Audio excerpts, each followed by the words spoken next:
গ্রীষ্মের এই মধুমাসে যদি নানা নানির বাসায় না যেয়ে থাকেন তাহলে বলবো আপনার জীবনের ভালো লাগার সবচেয়ে সেরা মুহূর্তটা মিস করলেন। আসসালামু আলাইকুম, this is Shad. Welcome back to my channel again. আজ আপনাদের মাঝে তুলে ধরছি আমার নানা বাড়ির প্রকৃতি। কাজের ব্যস্ততার কারণে নানা বাড়ি খুব একটা যাওয়া হয়ে ওঠে না।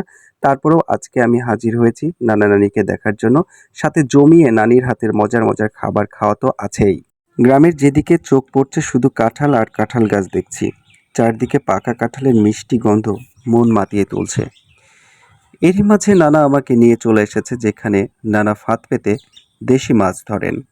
প্রতি বছর বৃষ্টির সময় নানা এই জায়গাটিতেই প্রচুর পরিমাণে দেশি মাছ ধরতে পারেন, কেননা এই সময় বৃষ্টি হয়ে নদীর দুই পাশ ভরে যায়, যার কারণে এক পাশ যেই দিকে নিচু সেই দিকে পানির স্রোত নামে। এই স্রোতেরই মুখে মূলত নানা ফাঁদ পেতে রেখেছেন।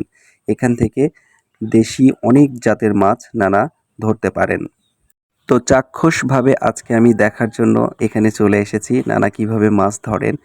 তো সম্পূর্ণটা দেখার পরে আমি সত্যিই অবাক হয়ে গেলাম। নানা এই বয়সে এসেও এত সুন্দর করে এত নিখুঁতভাবে এই মাছগুলো ধরেন কোনো রকমের কষ্ট ছাড়াই। তো মাছগুলো এত পরিমাণে স্বাদের হয় যেটা আপনারা না খেলে বুঝতেই পারবেন না। এর স্বাদ আসলে কতটা বেশি, কতটা আরামদায়ক, কতটা মোলায়েম।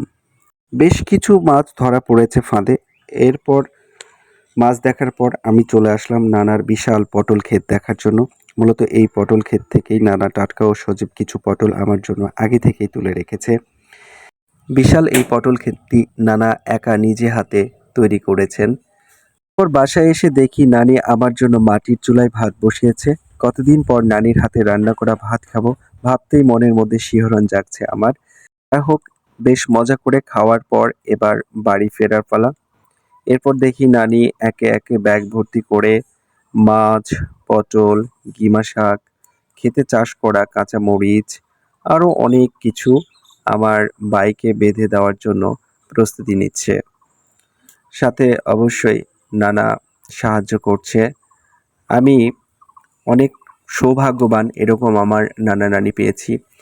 পর দেখি নানির হাতে দুটি বাঙি, একটি বাঙি পেকে গেছে। নানা এই বাঙিগুলো খেতে চাষ করেন।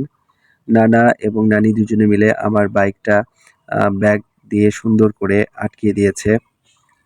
তো বন্ধুরা, আজকে আমি ভিডিওটা খুব বেশি বড় করব না। এখন বাসায় যাব। এটা জেনে নানার মন খুব খারাপ। উনি খুব আপসেট হয়ে গেছেন। সো তারপরেও আমার অনুরোধে তিনি একটু মুচকি হাসি দিলেন এবং সবাইকে আল্লাহ হাফেজ। নেক্সট ভিডিওতে দেখা হবে।